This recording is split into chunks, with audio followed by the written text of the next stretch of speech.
এই প্ৰসাদ দেখিছেই নহয়, ভাদ মাহৰ প্ৰথম ভাদি মাহৰ তাৰিখৰ এই প্ৰসাদ। আৰু এয়া মিঠা।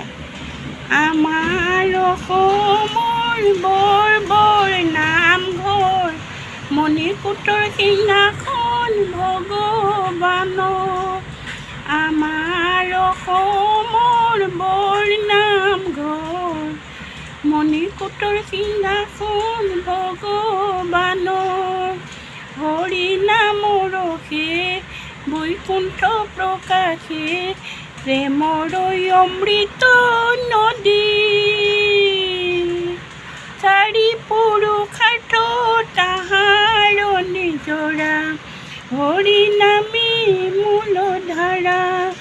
আমাৰ অসমৰ বৰ বৰ নামঘৰ, মণিকূটৰ সিংহাসন ভগৱানৰ। কৃষ্ণ লাইক শ্বেয়াৰ কৰিব দেই, আপোনালোকেও খাব।